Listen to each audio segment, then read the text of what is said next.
Vallahi, billahi, tallahi, Vəfanın mənim haqqımda o dediklərinin hamısı yalandır. Və çox yalançı qızdır.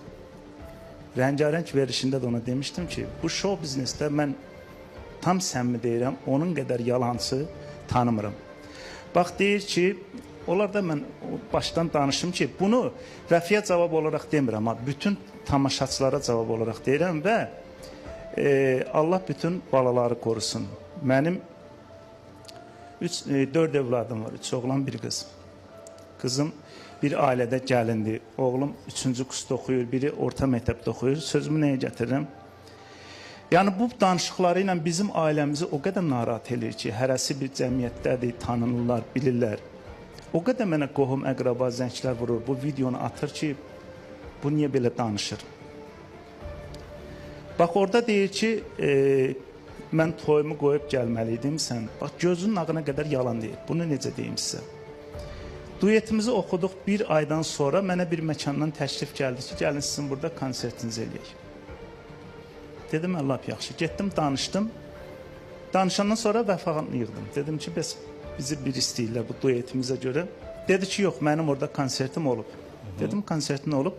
Sən onda yarım saatlıq gələrsən, duetimizi oxuyaq. Dedi ki, mən toy qiymətim nədirsə, show proqram kimi gələrəm, onu iştirak eləyərəm. Nədir qiyməti? Qiymətini də bilirdim də, toylara çox danışmışam, bizim restoranlara çox gəlibdir. Belə danışdıq. Dedim, amma mənə bir dənə video çəkərsən ki, mən də o konsertdə olacam. Dedi, yaxşı çəkərəm. 1 gün, 2 gün vaxtda da azalır. Bu duet də yaxşı tutubdu. Bir mahnı da göndərmişəm ona. Onu da çox bəyənib, deyib ki, bunu da aranjman elətdirərik, amma fərqli bir adam aranjman elətdirərik. Gedirəm Gürcüstana, oradan gələrəm, belə-belə. Dedim, mən lap yaxşı. O mahnının da sözü musiqisi mənə aiddir.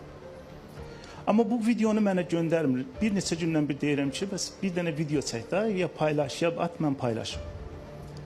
Bu göndərmədi. Axırda baxdım ki, hansı Şəkidə mi, harada bir restoranda bunun çıxışı olacaq, oranın videosunu çəkib paylaşıb.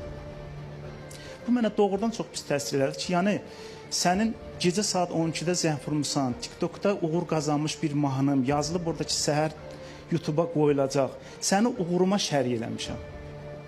Gecə ilə onları tapmışam, Ruslan Səfəroğlunu yığmışam, səhər 11-də durub getmişəm, oxumuşam səndən. Naxışdı da tutub, ikimizin uğurudur. Yəni onun müqabilində sən bir videonu mənə çəkməyə ərinirsən, nədir bilmirəm. Bu həqiqətən mənə çox pis təsirlər ki, bu məndən bir dənə mahnını bu qədər ona uğur verə-verə. Bu bir videonu mənə çəkmirsən, mən bundan niyə ikinci mahnı oxumalıyım? Mənə də ən yaxın olan bu sənət camiyyəsində, yəni diyaloqum olan, üzüm gələn Şəbnəm Tovuzludur.